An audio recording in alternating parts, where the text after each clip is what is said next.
Bom, pessoal, bom dia então.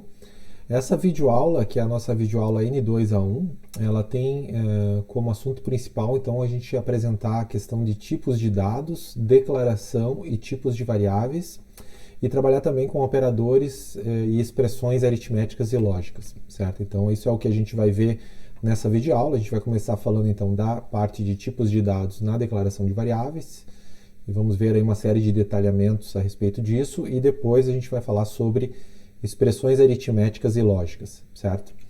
Então, falando sobre os tipos de dados são bastante importantes, né? A gente viu até agora a parte de inteiros e ponto flutuante, né?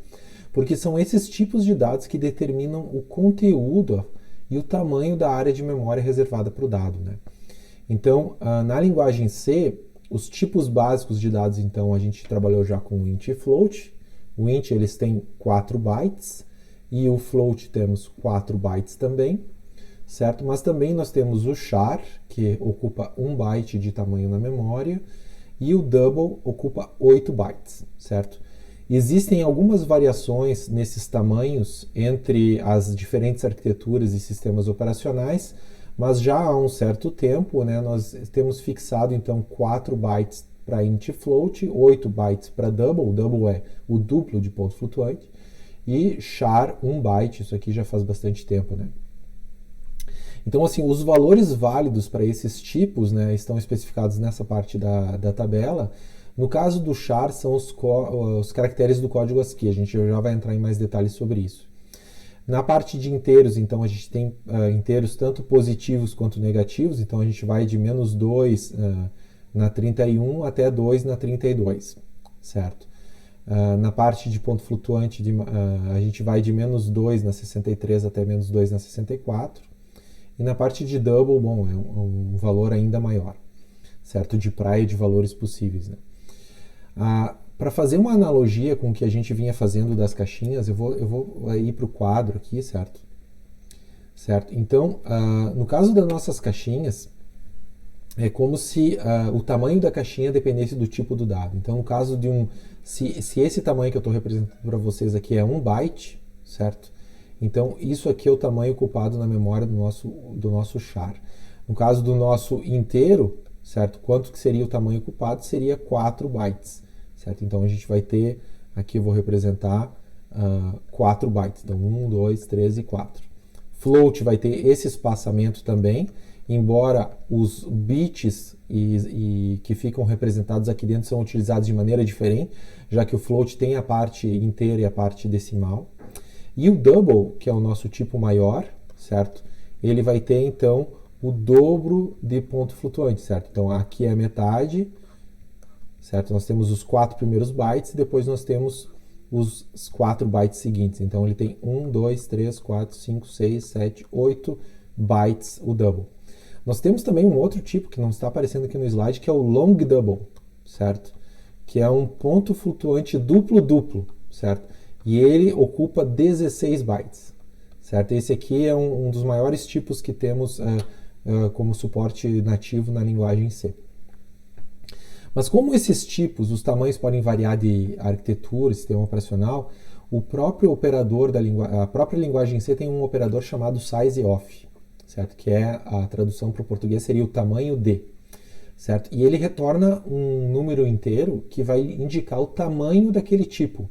Então, se eu fizer sizeOf de char, né, ele vai me retornar 1, como sendo um inteiro, por isso que eu estou imprimindo %d, ele vai me retornar dizendo 1 byte, certo? Então, com isso a gente tem aqui os diferentes tamanhos, né, de sizeOf, certo? E se a gente for para o nosso código, certo? Aqui tem o exemplo, e eu compilar esse programa agora no meu terminal, certo? Esse meu terminal, compilar ele então com exemplo sizeOf e jogar ele para um binário chamado sizeOf, ele vai me indicar então que nesse meu computador aqui, o char tem 1 byte, o int tem 4 bytes, o long int tem 8 bytes, o float tem 4 bytes e o double tem 8 bytes. Então, se eu voltar aqui para o meu código e botar o meu long double, então vou botar aqui long double, vamos ver se ele conhece esse tipo no meu compilador. Eu compilo, ele compilou, então quer dizer que ele reconheceu o tipo long double. Aí agora, executando o programa, eu vou verificar então que o meu long double nesse meu computador tem 16 bytes. E esse provavelmente é o caso de outros computadores também. Então nós temos uma série de outros tipos, nós temos tipos sem sinal, todos esses tipos aqui são com sinal, né? Esses tipos numéricos aqui. Mas nós temos também tipos sem sinal. Então, por exemplo, no caso do int, a gente também tem o unsigned int, que é o int sem sinal. Então eu vou escrever aqui só para deixar bem certinho o programa. Então, o int sem sinal, vou compilar aqui o meu programa, vou executar o sizeof, e a gente pode ver que o int sem sinal, ele ocupa também os mesmos 4 bytes. Bom, mas aí qual que é o tamanho, qual que são os valores possíveis que são registrados nele, né? Enquanto que no int normal a gente tem valores negativos e positivos, no unsigned int a gente só tem valores positivos. Quer dizer que a gente consegue ir muito mais longe na praia de valores, porque a gente tem um bit a mais que marca o sinal, e esse bit a mais pode ser usado então para representar o dobro de valores possíveis de inteiros sem sinal, né, de valores só positivos. Então, voltando aqui para os slides, né, a implementação desses tipos, no caso dos inteiros, é do menor ao maior valor, que cabe naquele tamanho, né? Se for inteiro com sinal e sem sinal, isso faz um pouco de diferença, mas enfim. Mas no caso do ponto flutuante, que é o float double, nós temos uma especificação, uma norma da I3E, que é uma instituição que normatiza como que se devem ser implementados os pontos flutuantes. Então, a versão em português está na Wikipedia, eu recomendo vocês darem uma olhada. Mas o que eu quero ressaltar nesse aspecto aqui é que no caso dos pontos flutuantes, e agora voltando aqui para o nosso quadro, o que vai dizer? Então, no caso do ponto flutuante no double, a implementação vai dizer quantos bits desses bytes aqui são utilizados para a parte inteira e para a parte decimal desse ponto flutuante, ou simples ou double, né? Então, o que muda de um float para double não é necessariamente o dobro de números inteiros, certo? Se vocês olharem a especificação, mas principalmente a precisão da casa decimal. Então tem muito mais bits em double para eu ter uma precisão maior do ponto flutuante, certo? Enquanto que no caso do float eu tenho uma precisão menor. Claro que a quantidade de bits relegados à parte inteira do double também aumenta, mas ela não aumenta na mesma proporção que a precisão da casa decimal, né? Então, só para deixar um pouco mais claro aqui essa questão de bytes, então assim, a gente está falando em bytes aqui, né? Então isso aqui eu representei como um byte, né? Isso é um byte. E um byte, né, por convenção, faz muito tempo, representa 8 bits, certo? Então em um byte tem 8 bits. Então isso quer dizer que o meu ponto flutuante, tanto o meu inteiro também, mas como ele tem 4 bytes, então são 4 vezes 8, são 32 bits. E se a gente olhar a especificação do float, que tem 32 bits, a gente vai ver que existe uma parte desses bits utilizada para a parte inteira e uma outra parte para a parte da precisão. E a mesma coisa para o double, só que o double são 64 bits, certo? Porque são 8 bytes vezes 8 bits cada byte, então a gente tem 64 bits, então no caso do double aqui. O long double, então, tem 16 bytes, são 16 vezes 8, são 128 bits. Certo? E ainda tem uma outra implementação da I3E 754 aqui que eu recomendo vocês darem uma olhada. Bom, em relação ao char, que a gente não falou ainda, né? O char, como a gente viu aqui no nosso quadro, ele tem apenas 1 byte, né? Vocês podem ver aqui. Então, assim, para representar os caracteres do teclado, aí, os dígitos diferentes e os símbolos diferentes do teclado, nós temos uma tabela que é chamada tabela ASCII, certo? Então, nessa tabela que está representada aqui, a gente tem essas colunas, vocês podem perceber, tem o valor decimal correspondente, o valor hexadecimal em base octa e o char, né? Quando eu imprimo na tela, apresenta esse valor aqui. Então, se a gente for ver essa tabela ASCII, notem que ela vai até 128. Por que ela vai até 128? Porque nós temos apenas 8 bits, certo? Então, esses 8 bits me representam, no caso aqui, 2 na 8 combinações possíveis de valores, certo? E essa 2 na 8 combinações possíveis são, se a gente for ver a sequência, a gente vai parar nesses 128 aqui da minha tabela ASCII, certo?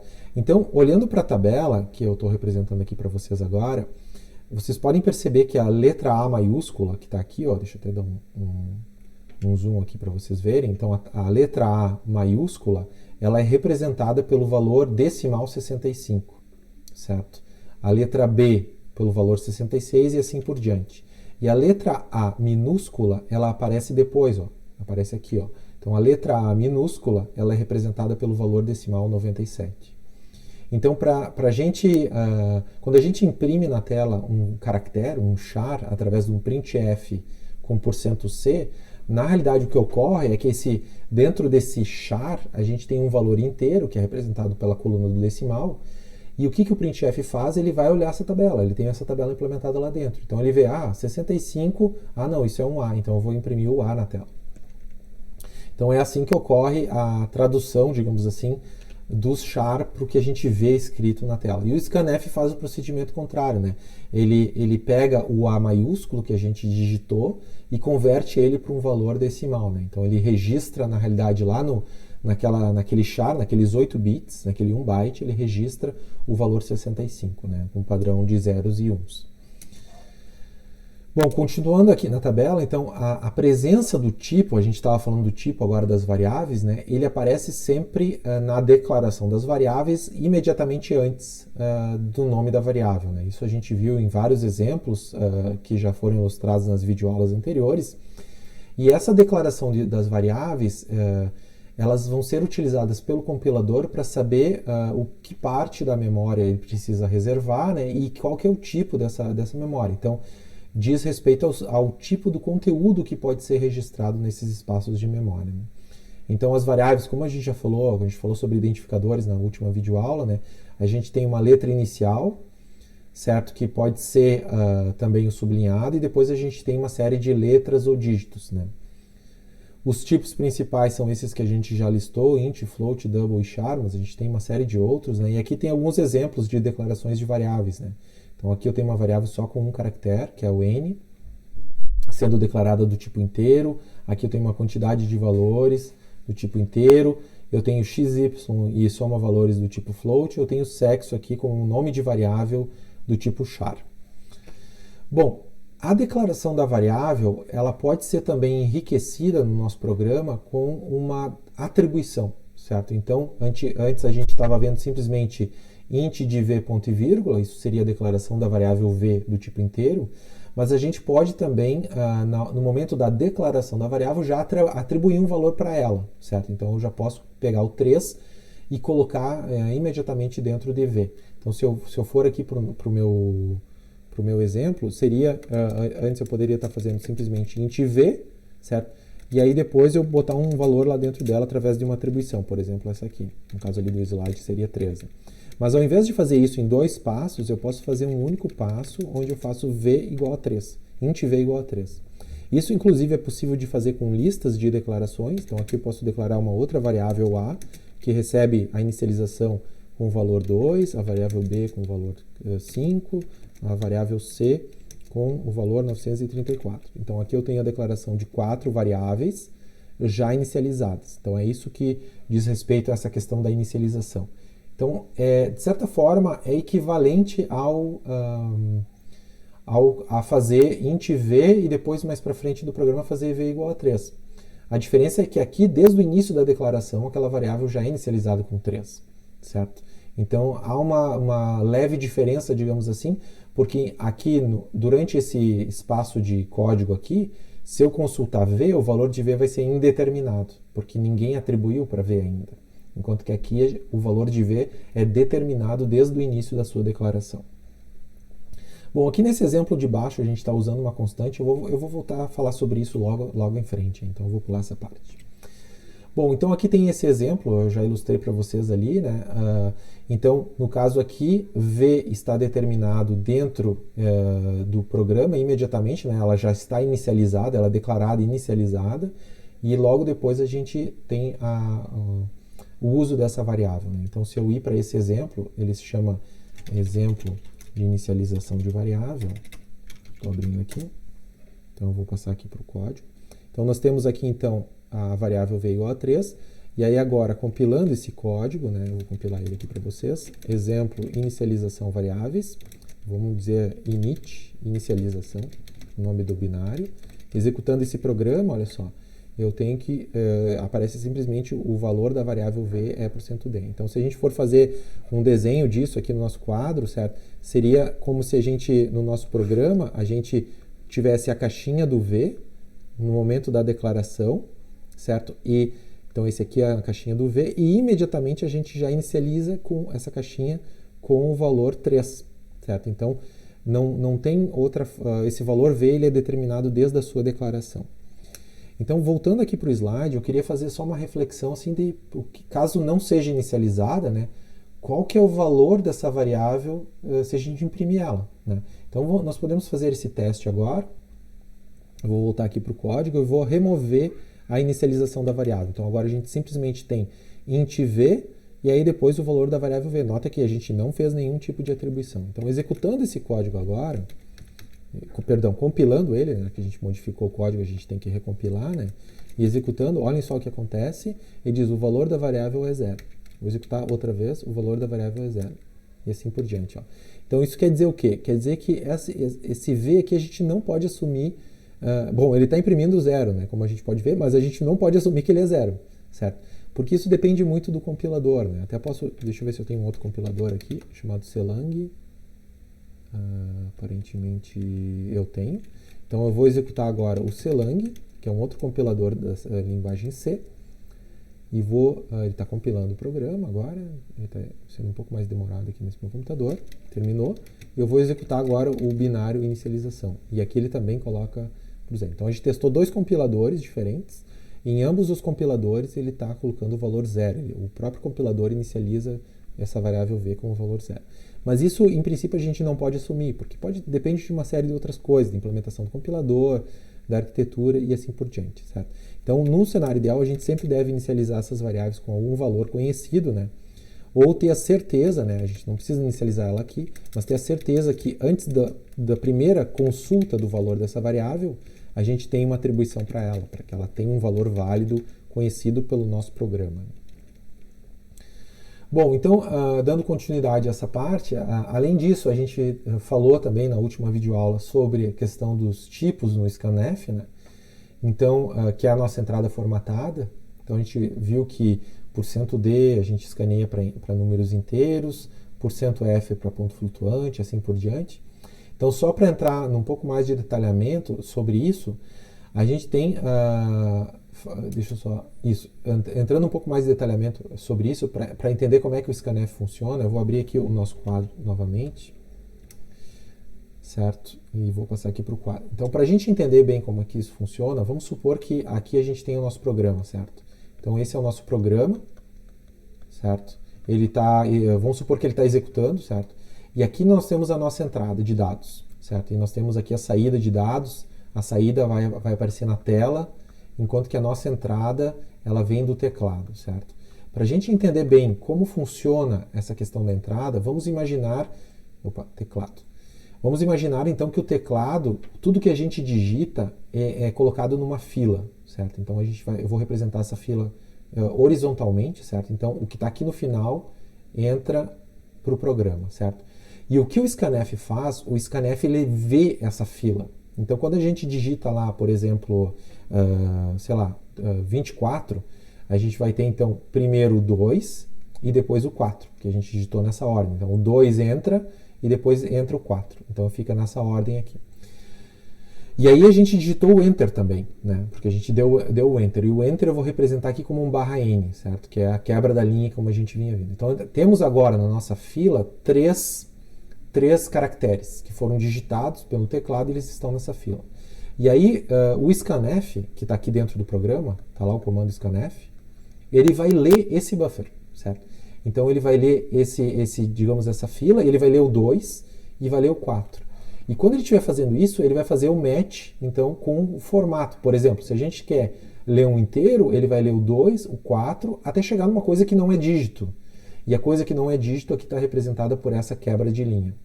Então, quando ele viu essa quebra de linha, ele para e ele vai, então, consumir o 2, consumir o 4, isso aqui vai desaparecer, e a próxima vez que eu executar o scanf, a primeira coisa que ele vai ver vai ser o /n, certo? Então, se eu fizer um segundo scanf no meu programa, a próxima coisa que ele vai ver vai ser o barra N, ou seja, ele mantém esse barra N no meu buffer de entrada. Por que eu estou falando isso? Porque quando eu quero ler somente um caractere, certo? Eu tenho que aqui, agora voltando para os meus slides, eu vou selecionar aqui a questão que eu estou levantando. Quando eu vou usar o padrão de ler um caractere, eu tenho que obrigatoriamente, para ter certeza que eu vou ler esse um caractere, eu tenho que colocar um padrão que tem um espaço antes desse caractere. Então esse espaço em branco, ele é importante para a gente poder limpar esse buffer de entrada, certo? Ou seja, se a gente tem um caractere aqui, por exemplo, o caractere A, que foi digitado pelo usuário, o A maiúsculo, certo? Se a gente não colocar esse espaço em branco ali no nosso formatador, que está representado aqui pela parte que eu estou selecionando, no caso, o que vai acontecer? Vai acontecer que esse barra N, que é um caractere válido, deem uma olhada na tabela aqui, ele vai ser colocado dentro da variável C, aqui no caso do nosso exemplo. Certo? Então, no momento que a gente coloca um espaço, a gente está orientando o scanf a ignorar todos os caracteres que são considerados espaços. Então, os caracteres que são considerados espaços são o barra N, o barra T, que é quebra de tabulação, o espaço em branco, que é a barra de espaço, e assim por diante. Certo? Então, com isso, a gente vai fazer com que, quando tiver esse scanf sendo executado com esse buffer, um barra N e um A, a gente se foque em ler o que é de fato um caractere visível, digamos assim, para nós, um caractere que não é espaço em branco. Certo? Bom, então voltando agora para os slides, no caso da saída formatada de dados, a gente tem as mesmas codificações, como a gente viu na videoaula anterior, a gente tem os formatadores, né, %C, %D e assim por diante, mas a gente tem também esses caracteres especiais, que são o que a gente chama de caracteres escapados pela barra. Então a gente viu já o barra N, que é a linha nova, a mudança de linha, mas a gente também tem outros que podem ser utilizados, por vezes utilizados menos, como o backspace, que seria tipo apagar, né, o barra B, a tabulação horizontal, uma tabulação vertical, imprimir o caractere barra, né, quando a gente quer imprimir o caractere barra, como o caractere barra ele é um caractere para escapar outros caracteres, então eu tenho que fazer barra barra para imprimir um caractere barra. Se eu quero imprimir a aspinha simples, eu tenho que botar barra aspinha simples, porque senão a aspinha simples ela é um elemento léxico especial da linguagem C, né? Então tem que escapar. E a mesma coisa para aspas duplas, né? Já que as aspas duplas estão sendo utilizadas dentro do meu printf aqui para representar uma string, né? Então se eu quero imprimir uma aspa dupla, eu tenho que botar ela com barra aspa dupla. E a mesma coisa para o interroga. Certo? Depois tem uma série de outros aqui que eu recomendo novamente vocês darem uma olhada no manual do printf. Lá tem todos os caracteres escapados que são reconhecidos pelo printf. Bom, então agora a gente vai falar sobre constantes, né? Isso apareceu lá no slide anterior, por isso que eu pulei, que era essa parte aqui do define, certo? Então lá no nosso pré-processador, que a gente já viu, né? O pré-processador, vocês lembram bem, ele diz respeito ao nosso, tudo que começa com sustenido. Aqui a gente tem o exemplo do include, certo? Mas o nosso pré-processador ele tem muitos outros comandos disponíveis para nós programadores, né?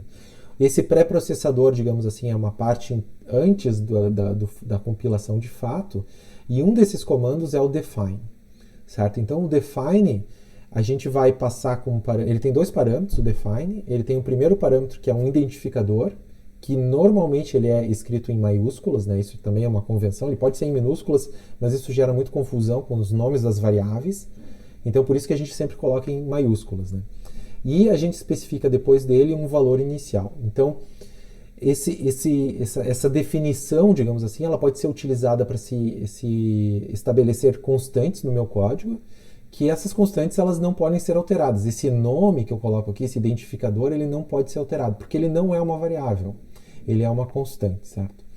Então, quando aparece no código fonte depois essa constante, o pré-processador, que é aquela parte inicial antes da compilação, ele vai substituir essa constante pelo valor inicial, o valor que foi definido para aquela constante, certo? Então, é importante que o identificador não tenha nada além de espaços, né? Ele não tenha nada, nenhum espaço aqui, e aqui entre o identificador e o valor não pode ter nenhuma coisa além de espaço, só pode ter um espaço aqui, em geral um espaço que a gente coloca, certo? E importante também que os identificadores têm que ter somente letras maiúsculas, certo? Letras maiúsculas assim, é uma convenção, como eu falei, né? Mas tem que ter esse foco. Então, só para ilustrar um exemplo aqui, dois exemplos na realidade, a gente tem aqui uma primeira constante, que é a constante π, certo? Cujo valor é o 3.1416, certo? E eu tenho uma outra constante chamada int5, cujo valor dela é 5, certo? Então, testando isso no nosso programa, né, eu tenho aqui a inclusão da biblioteca e eu tenho aqui a quantidade, né, eu estou usando aqui uma quantidade de 30, certo? E nesse exemplo aqui, ó, eu estou declarando uma variável x, agora é uma variável normal, né, ela tem a sua caixinha na memória, etc. E quando eu faço x igual a x mais quantidade, quando eu passar esse código pelo pré-processador, essa quantidade vai ser substituída pelo valor 30, porque ela é uma constante, certo? Isso eu posso utilizar também no caso do printf, porque como ele é substituído por um valor inteiro, 30, eu posso jogar esse 30 para um %d, imprimir na tela. Eu posso usar ele para inicializar um índice, mas eu não posso, por exemplo, fazer isso aqui. Ó. Eu não posso fazer quantidade igual a 7, porque quantidade é uma constante. Então isso aqui vai me gerar um erro de compilação. E a mesma coisa aqui, quantidade ele é uma constante. Então isso aqui vai ser substituído por 30 e o endereço de 30 não faz sentido. Então o scanf também, se for feito assim, vai gerar um erro de compilação. Bom, o comando de atribuição, né, a gente já falou sobre ele na última videoaula, então aqui não tem muito mais detalhamento a ser feito. Então, basicamente é um igual, sendo que do lado direito do igual nós temos uma expressão que vai ser avaliada, o resultado dessa expressão, que é uma expressão aritmética, uma expressão lógica, pode ser então atribuído para um identificador. Ele é atribuído para um identificador que está do lado esquerdo. Então é importante que esse identificador seja uma variável válida. É por isso que quando eu fiz aqui quantidade igual a 7, ó, enquanto que o 7 é uma expressão válida, quantidade não é um identificador válido, não é um identificador de uma variável, ele é uma constante. E por causa disso que isso aqui está inválido, certo? Bom, esse valor da expressão pode ser uma constante, como no exemplo anterior, mas pode ser também uma variável, uma expressão aritmética mais complexa, como nos exemplos que inclusive dos que a gente viu na videoaula passada. Bom, em relação às expressões aritméticas, e agora a gente entra nesse assunto sobre expressões, né, aritméticas, ele tem essa sintaxe, a gente tem um operador, que está aqui representado pela cor vermelha, e nós temos operandos. Então, um operador, em geral, ele tem dois operandos, certo? A maioria dos operadores da linguagem C são compostos de dois operandos, e esses operandos vai ser ou uma outra expressão aritmética, ou um valor constante, ou uma variável, enfim, ou uma outra expressão, como eu falei, né? E o operador, aqui ele pode ser um operador, nesse caso, aritmético, porque a gente está falando de expressões aritméticas, mas existem outros operadores que não são aritméticos, que também funcionam com a mesma filosofia. A gente vai ver eles mais para frente. Então, falando sobre os operadores aritméticos, esses sem nenhuma biblioteca externa, ou seja, que fazem parte da especificação da linguagem C, a gente tem esses 5 aqui ilustrados, mas a gente tem alguns outros, né? Mas esses 5 são os principais. Então a gente tem o operador de soma, de subtração, de multiplicação, de divisão, certo? E do resto, o operador do resto. Então, enquanto que a soma e a subtração é bem tranquila, é soma x e y, subtrai o y do x. Na multiplicação eu tenho multiplica, também isso é bem tranquilo. Aqui é a divisão. Então, na divisão eu vou fazer x dividido por y, certo? Se forem operandos inteiros, essa divisão vai ser uma divisão inteira. Se os operandos forem ponto flutuante, eles serão de uma divisão em ponto flutuante, certo? Que em números reais. No caso do resto, que é o operador é o %, sempre vai ser o resto da divisão inteira de x por y, certo? Então isso aqui a gente requer para isso operadores inteiros. Se a gente não utilizar operadores inteiros, a linguagem C vai implicitamente convertê-los para valores inteiros. Então, se a gente passar números reais, ele ainda vai funcionar, mas vai ter uma conversão implícita, certo? Então, é importante a gente sempre ficar atento a essa questão dos operandos inteiros nesse exemplo aqui. Então, como eu falei, esses operadores eles fazem parte da linguagem C. Alguns outros, né? Depois a gente pode olhar nas referências ali os demais, mas esses são os principais. Então, para trazer um exemplo do uso de operadores aritméticos, né? Então a gente tem esse código aqui, que é operadores aritméticos, eu vou passar aqui para para o nosso código aqui. Então, como vocês podem ver, então, a gente tem duas variáveis inteiras, uma variável inteira também da divisão e uma variável para ter o resto, certo? Então, eu tenho dois valores aqui, ó, o valor 1, 13 e o valor 2, 5. Então, vou ter duas caixinhas aqui no meu exemplo, então eu posso até fazer o desenho aqui.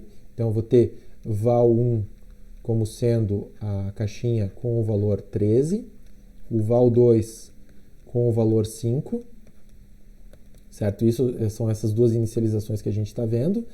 E aí depois eu tenho uma caixinha para divisão, certo? E uma caixinha para o resto, certo? E a caixinha para o resto, ela vai ter então o resultado dessas operações. Então agora olhando para essa divisão, quando eu fizer a divisão de val1 por val2, o resultado dessa divisão vai ser colocado então na caixinha da divisão. E quando eu fizer a operação val1 por cento val2, para ter o resto da divisão, eu vou ter então o resultado aqui no resto, certo? Então eu vou partir agora para a compilação desse programa. Esse programa se chama Exemplo Operadores Aritméticos. Eu vou compilar isso para operadores. E ao executar, então, a gente vai ter a seguinte saída. O resultado da divisão inteira, ou seja, dividir 13 por 5, no caso eu vou ter 2, né? Porque cabe 2, 5 dentro do 13, então isso vai ser escrito 2 aqui. E o resto da divisão inteira é 3, né? Que é o resto que sobrou dessa divisão, certo? Então, essa é a filosofia, né, desses dois operadores quando eu estou trabalhando com números inteiros. Lembrando que o operador da divisão ele funciona também sobre variáveis de ponto flutuante, como a gente vai ver em seguida, né? Então, o resto da divisão inteira ele é bem útil para uma série de cenários, né? Então, como eu posso mostrar aqui nesse slide para vocês, a gente pode supor, por exemplo, que uma situação onde a gente quer fazer o cálculo do número de botes salva-vidas necessários num transatlântico. Então, vamos supor que a gente tem uma ocupação máxima de 950 passageiros e tripulantes, são 950 pessoas nesse nosso barco, certo? E aí, quando a gente quer fazer o planejamento da quantidade de botes salva-vidas, aí a gente tem duas opções de botes, no caso botes de 23 lugares e botes de 25 lugares, né? E aí se pergunta quantos botes de 23 ou de 25 a gente vai precisar, né? Se o resto da divisão não der 0, significa que a gente precisa de um bote a mais, certo? Que vai ser parcialmente utilizado, né? Agora, se o resto da divisão for 0, quer dizer que a gente precisa exatamente daquela quantidade de botes, né? Então, no caso aqui, com botes de 23 lugares, como é que ficaria o meu código em C para fazer isso? Eu tenho 950 passageiros com 23 lugares no bote. Eu vou fazer a divisão, então, de passageiros por lugares no bote. Então, isso vai me dar a quantidade de botes que eu preciso, né? Mas, para eu ter a certeza se vai dar tudo ok ou não, eu vou usar, então, a questão do resto dessa divisão. Então, eu vou pegar o passageiros por cento lugares no bote, que vai me dizer, então, quantos pessoas ficariam no bote, digamos assim, do resto, certo? Caso a divisão não seja exata. E aqui nesse segundo exemplo, então, a gente vai ter o mesmo código, né? Só muda o valor 25 aqui, para ter a mesma situação. Certo? Então, essa é a forma, digamos assim, para a gente ver a situação do uso desse operador por cento em um programa na linguagem C, né? Bom, além desses operadores aritméticos que a gente acabou de ver, a gente também tem algumas funções matemáticas que são, digamos assim, que não fazem parte da especificação da linguagem C, mas estão em bibliotecas auxiliares. E uma dessas bibliotecas é a math.h, né, que a gente pode incluir no nosso programa através desse comando de pré-processamento. E aqui nessa tabela tem alguns desses exemplos. Então a gente tem arredondamentos, tem o cosseno, exponencial, valores absolutos de ponto flutuante, outro tipo de arredondamento para baixo, como calcular o logaritmo natural, o logaritmo de base 10, o seno, a raiz quadrada, tangente. Então, todas aquelas operações que a gente precisa para fazer cálculos de álgebra linear, por exemplo. Certo? Então, só para ilustrar um exemplo com operações matemáticas, nós temos esse exemplo aqui da biblioteca math.h, né? Então, eu indo aqui para o nosso código, nós temos então, além da inclusão do stdio.h, nós temos também a inclusão da biblioteca math.h. E é a inclusão dessa biblioteca que vai me permitir ter acesso então a essas funções ceil, floor e round, certo? Então aqui no caso, nesse nosso exemplo, nós temos então uma variável de ponto flutuante, certo? Um valor real. Eu entro no valor, certo? E aí depois eu tenho diferentes valores aqui, eu informo qual que foi o valor impresso, o valor fornecido como entrada, né? Fazendo simplesmente a impressão do val 1. E aí depois eu tenho três situações onde eu vejo o valor dos arredondamentos através dessas três funções, que são três funções de arredondamento, como a gente viu aqui na nossa tabela. O ceil, ele arredonda o número real para cima, certo? O floor arredonda o número real para baixo, e o round, que não aparece aqui, ele tem um outro comportamento também de arredondamento, que a gente vai ver em seguida. Certo? Então, fazendo o processo de compilação desse nosso programa, então é o exemplo, vou passar aqui para o nosso código, exemplo com a biblioteca math.c. Percebam que não basta simplesmente, eu vou botar aqui exemplo, ou seja, eu vou compilar por um nome exemplo, então não basta simplesmente eu fazer isso, porque se eu fizer isso aqui, ó, ele vai me reclamar, ele vai dizer assim, mas como assim? Tu está usando funções que eu não reconheço, como a função ceil, a floor e o round. Então, além da gente incluir a biblioteca math.h, na hora de compilar, isso vocês vão ter que configurar aí no nosso code blocks, né? No caso, vocês vão ter que configurar que a compilação faça a linkagem com a biblioteca math.h. E a biblioteca math.h é representada pelo M aqui. Então, esse "-l" é um símbolo de linkagem, e o M representa a biblioteca math. Então, ao fazer essa linkagem, aí o programa compila normalmente, eu tenho acesso então ao meu binário executável, certo? Que eu posso executar ele para fazer digamos assim, a execução do nosso exemplo. Então, no nosso exemplo, quando eu executo, ele me pede então um valor de ponto flutuante, certo? E aí agora eu vou digitar alguns valores aqui. Então, vamos digitar, por exemplo, o valor 1.53, certo? Então, ao digitar o valor 1.53, a gente vê que esse foi o valor fornecido, certo? Então, tinha um monte de zeros depois. Quando eu usei o ceil, ele arredondou para cima, para o inteiro acima, né, para 2. O floor, ele arredondou para baixo. E o round, ele arredondou aqui visivelmente para cima. Mas o round, ele acredito que ele possa mudar aqui o comportamento dele, certo? Em função da proximidade com o inteiro, certo? Então, por exemplo, no caso do 1.99, certo? O round, ele arredonda para cima, certo? Enquanto que se eu executo com 1.4034, o round, ele arredonda para baixo, como vocês podem ver nessa linha aqui, certo? Então, o ceil sempre vai arredondar para cima, o floor sempre arredondar para baixo, e o round aproxima para aquele mais próximo, né? Aí fica a questão, né? Bom, o que acontece se eu digitar 1.50, né? Que é exatamente no meio, né? Então, vocês podem ver que o round está arredondando para cima nesse caso. Mas se eu digitar 1.49999, para a gente ver para onde é que ele arredonda para baixo, certo? Então existe ali um limiar a partir do qual ele arredonda para cima e para baixo. Bom, o ceil e o floor é bem mais tranquilo, né? Porque está sempre arredondando para cima e para baixo. Mesmo que, por exemplo, eu entre com 1,99, o floor vai arredondar para baixo, né? Para o valor inteiro mais próximo, que é o 1. Bom, então voltando agora para a questão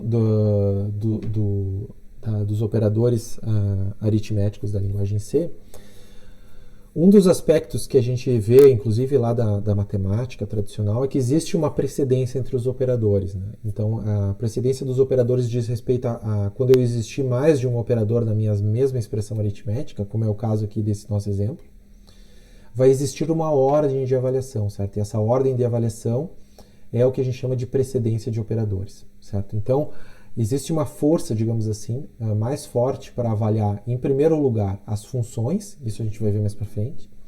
Em segundo lugar, os operadores de multiplicação, divisão e de resto. E em terceiro lugar, a soma e a subtração. Isso quer dizer o quê? Que quando eu tenho um operador, uma expressão aritmética como essa que é exemplificada aqui, vai acontecer primeiro a multiplicação e depois a soma. certo? Então, se eu for fazer uma representação disso aqui no meu quadro, certo? Nesse contexto, onde eu tenho val1 multiplicado por val2 somado com o valor 5, primeiro vai acontecer a multiplicação, então eu vou representar isso por essa estrutura em árvore aqui. Então eu tenho um nó, que é a multiplicação, e eu tenho o val2. Então primeiro vai acontecer essa multiplicação, e o resultado da multiplicação vai ser utilizado para se somar com o valor 5. Isso porque a multiplicação tem uma força maior. Aí você vai pensar, mas qual que seria a outra forma, né? A outra forma seria, que não é a válida, né? Essa aqui é a certa, mas a outra forma não válida na linguagem C seria fazer primeiro a soma, certo? Do 5 com o val2 e depois a resposta disso multiplicar com o val1. Só que isso aqui não acontece, porque a multiplicação ela tem uma força maior quando comparada com a soma. Aí você fala, mas se eu quiser fazer realmente, né? Você pode pensar, mas se eu quiser fazer o val2 somar com 5. Aí, nesse caso, eu vou forçar a avaliação disso aqui primeiro. Então, eu forço essa avaliação através de uma construção com parênteses. Então, nesse caso, aí sim eu vou ter essa árvore. Eu vou fazer primeiro a soma e depois a multiplicação. Mas isso é porque eu explicitamente usei esses parênteses para forçar essa ordem, né? Bom, então, além desses aspectos de precedência de operadores, que eu ilustrei aqui com a multiplicação e a soma, mas a mesma coisa vale com outras combinações, respeitando a precedência, a gente tem que se perguntar também qual que é a associatividade de operadores, né? Então, na questão da associatividade de operadores, eu vou voltar aqui para o quadro novamente, certo? Vou abrir aqui um quadro novo. Então, vamos supor que nós temos, então, não uma mistura de operadores, mas nós temos sempre o mesmo operador ou os mesmos operadores de mesmo nível de precedência. Então, vamos pegar aqui o exemplo do A mais o B mais o C. Nesse caso aqui, o que a gente vai ter, então? A gente vai ter a situação de que da associatividade, porque a gente tem a mesma operação. A gente pode se perguntar, pô, mas qual que vai acontecer primeiro? Qual vai ser primeiro A mais B ou vai ser primeiro B mais C? Na linguagem C e na maioria das linguagens de programação, o que a gente tem? A gente tem uma associatividade que é dita à esquerda. Então, a associatividade dos operadores mais comuns da matemática é associativo à esquerda. Isso quer dizer que quando vem o A mais B aqui, esse B ele, digamos assim, se associa ao que tem antes. Então, quando a gente tem duas operações, que no caso aqui é essa soma com essa soma acontece depois, para que isso aqui aconteça primeiro. Então, a gente vai ter A mais B, e o resultado dessa soma, desse operador aqui, vai ser, o resultado dessa soma aqui vai ser utilizado, então, para somar com o C. Por que isso é assim? Por que é associativo à esquerda? Isso nos faz a gente se perguntar. É porque o compilador, quando ele vai ler o código, vamos supor que isso aqui está numa atribuição, né? Então ele leu o igual aqui, e aí vem essa expressão aritmética. Ele vai ler da esquerda para a direita, certo? Então ele lê nessa ordem aqui. Então é natural que a gente faça primeiro essa soma, e aí depois as outras somas, mesmo que não tenha os parênteses. Então, por isso que a gente diz associativo à esquerda, porque as coisas que vêm mais à direita, na realidade, elas vão sendo somadas às coisas que aconteceram à esquerda, certo? Então, essa que é a ideia da associatividade à esquerda. Isso acontece também se, no caso aqui, no lugar da soma, eu tivesse uma subtração. Como aqui no slide, como vocês podem ver, a soma e a subtração estão no mesmo nível, que é o nível terceiro, aqui no caso da nossa tabelinha, ainda assim a gente vai ter essa mesma construção. Então a diferença é que aqui, em vez do mais, a gente teria um menos, certo? Então, mas ainda assim a regra de associatividade estaria valendo. Bom, então voltando aqui para os slides, então a gente tem uma equivalência bem forte então entre lá os cálculos clássicos de álgebra com os da linguagem C, né? Com as expressões da linguagem C. Claro que existem algumas diferenças, né? Então, por exemplo, quando eu tenho uma expressão algébrica A mais B mais C mais D, aí é dividido por 4, isso aqui não tem como fazer essa barra horizontal aqui para fazer essa divisão. Então, se a gente quer fazer essa divisão, a gente está fazendo primeiro a soma e depois dividindo, então a gente é obrigado a utilizar então os parênteses. Então, por isso que a gente coloca A mais B mais C mais D, fecha o parênteses, divide por 4, certo? Então, essa colocação em parênteses força que as somas aconteçam antes, né? Usando aquelas regras de associatividade, né? E depois a divisão por 4. No caso aqui onde eu tenho B dividido por 4AD, essa expressão algébrica aqui, como o que está no denominador aqui é 4AD, então eu vou ter que, e notem que aqui, no caso, quando não aparece nada, aqui a gente está assumindo que é uma multiplicação, né, na expressão algébrica, aqui a gente tem que explicitamente colocar a multiplicação. Então, e entre parênteses também, para forçar que o denominador seja único. Quando eu tenho uma elevação ao quadrado na nossa expressão algébrica, eu tenho duas formas. Ou eu faço utilizando A mais B vezes A mais B, que isso aqui pode ser bem extenuante de se fazer quando o meu expoente aqui, por exemplo, é 10. Eu tenho que fazer a multiplicação 10 vezes. Né? Então, nesse caso, é muito melhor usar a função da biblioteca math.h, que é a POW. Certo? E POW, então, vai ter a parte do centro aqui, vai ser o primeiro parâmetro, né, antes da vírgula, e depois da vírgula eu vou ter o meu expoente, que aí nesse caso aqui eu estou usando 2 para fazer correspondência com esse exemplo, mas poderia ser por 10, ou 12, ou 20, enfim, qual for aquele expoente que a gente precisar. Aqui também, novamente, tem o uso dos parênteses para especificar bem a diferença entre o que é o numerador e o denominador. E quando eu estou usando o caractere π, que eu uso bastante lá em expressões algébricas, né? E aqui notem que eu estou com um expoente também elevado na 3, certo? Então, o que eu tenho aqui da minha expressão algébrica? Eu tenho 4 vezes o π vezes o raio ao cubo, né? Então, eu tenho duas formas de fazer isso, ou uso 4 vezes um valor constante para representar o π, ou posso usar lá o meu define, como a gente acabou de ver, né? E aí depois eu multiplico isso por r ao cubo, né? Essa é uma forma, ou seja, r vezes r vezes r. Ou uma forma talvez um pouco mais elegante é usar o POW, né? E aí, nesse caso eu faço r de 3, porque eu estou levando esse r ao cubo. Né? Além disso, se vocês olharem, eu não me recordo agora exatamente, mas existem algumas bibliotecas a serem inclusas que também já vem definido o valor de π com uma precisão bem maior que isso aqui, como uma constante também. Então a gente poderia usar aqui, por exemplo, só pi, assumindo que esse pi é uma constante definida numa biblioteca auxiliar externa.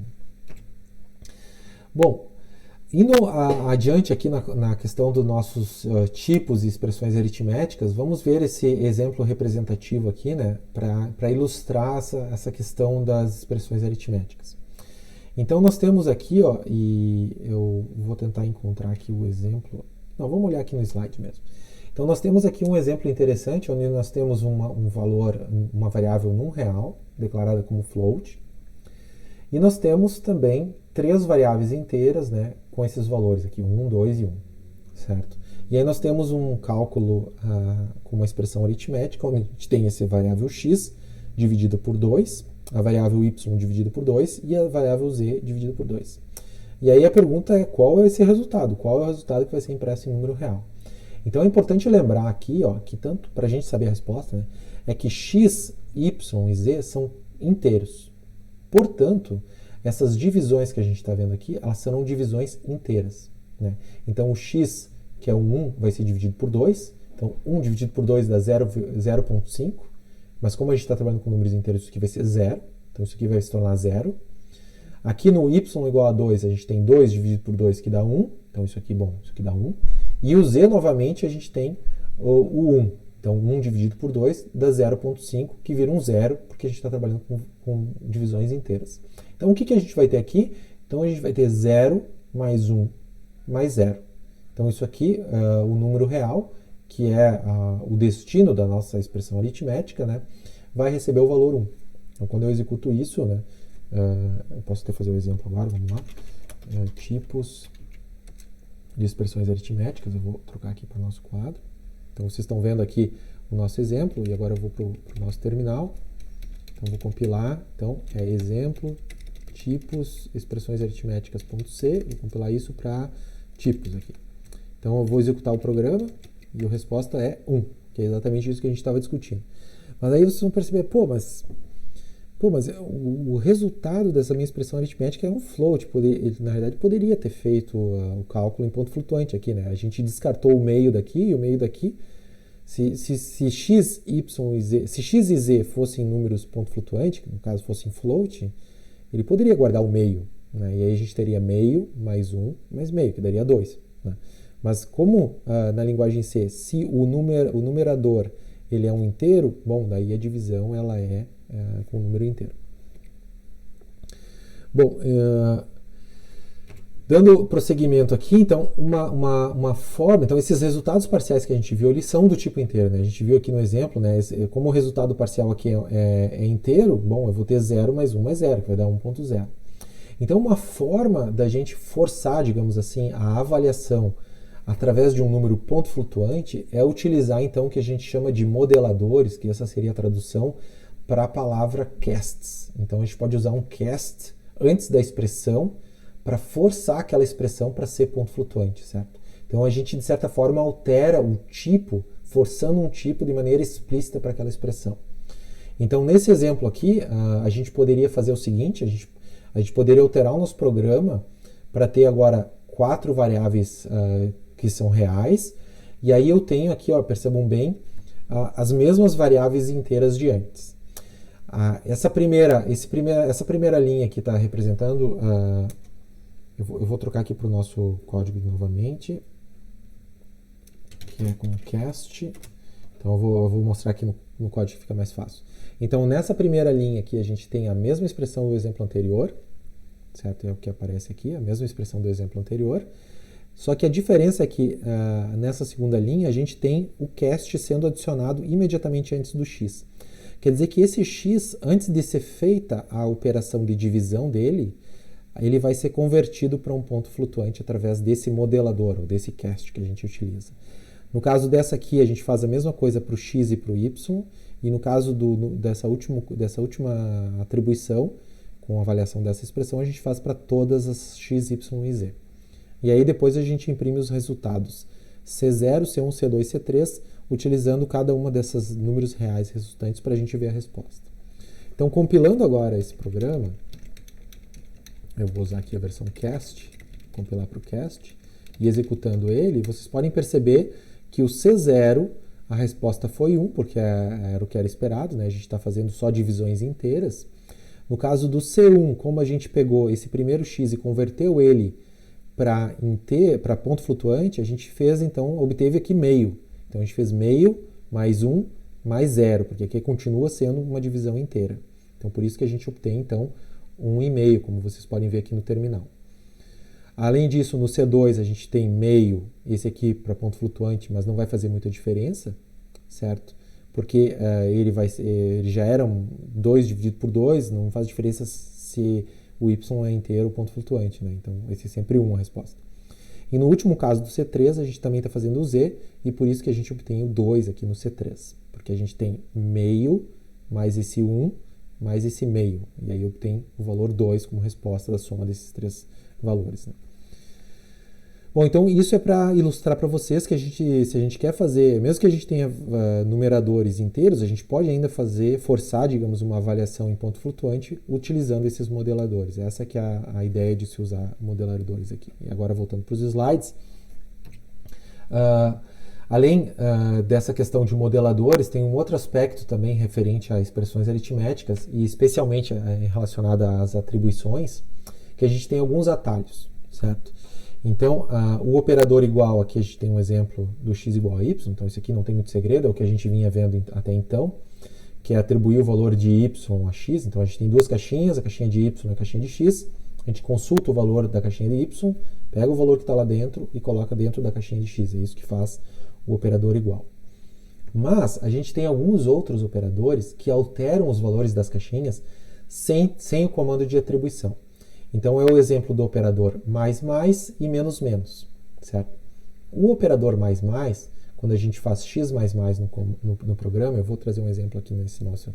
Então, por exemplo, aqui, ó, se eu fizer x igual a x mais 1, então essa é a forma da expressão aritmética tradicional, né, de a gente fazer x mais 1, consulta o valor de x, soma 1 e escreve novamente na caixinha de x. Então, se a gente for fazer uma representação gráfica disso, a gente tem a caixinha de x, né? Eu estou olhando unicamente para essa linha aqui, pessoal, que eu selecionei aqui. Então, a gente tem a a variável x, ela tem a sua caixinha, tem lá um valor, vamos supor que esse valor aqui é o valor 1 que a gente começou lá no nosso programa. Aí o que a gente faz? A gente faz x mais 1, ou seja, a gente pega esse 1, soma com 1, então a gente vai ter lá em algum lugar o valor 2, e aí depois o que a gente faz? A gente apaga esse valor e sobrescreve com o 2, certo? E então, isso é o que fez a atribuição. Então, notem que isso pode ser bem, digamos, trabalhoso, eu tenho que escrever x igual a x mais 1. Então, uma forma mais simples de fazer, como vocês podem ver no slide, é usar o x++, certo? Então, no x++, ao invés de fazer x igual a x mais 1, eu faço simplesmente x++, que é o operador que a gente chama de operador de incremento, que ele incrementa de 1 aquele valor inteiro, certo? Então, acontece o mesmo procedimento. Se a gente voltar aqui nas caixinhas, a gente tinha o valor 1, a gente soma 1 e vira 2 e já escreve esse 2 ali na própria caixinha. Então, da mesma forma como a gente tem o operador de incremento, a gente tem o operador de decremento, que é o x menos menos, operador de decremento. Então, percebam bem que o valor de incremento em 1 e o valor de decremento em 1, ele está implícito aqui, certo? É implícito. Mas a linguagem C permite, tem outros tipos de atribuição, que é o mais igual, menos igual, que me permite ter valores de incremento e decremento, certo? Diferentes de 1. Então, nesse caso aqui, quando eu faço x mais igual a y, o meu valor de incremento é o valor de y. Então, é a mesma coisa que eu fizesse x igual a x mais y. A mesma coisa, de maneira equivalente, com menos igual, certo? O valor de decremento é o valor do y. E isso, como a linguagem C se mostra de maneira, de certa forma, ortogonal aqui, né? Então a gente também tem a mesma coisa para o operador de multiplicação, para o de divisão e para o resto, certo? Então a gente tem exatamente o mesmo comportamento. Então essa, digamos, é uma forma mais sintética de escrever o que está aqui nessa nossa última coluna aqui. Então vocês podem escrever tanto dessa forma quanto dessa forma. O efeito, assim, se a gente olhar do comando como um todo, é o mesmo. Bom, então eu vou parar esse vídeo por aqui, a gente continua em seguida aí com essa questão dos exercícios aí. Até breve, pessoal. Um grande abraço.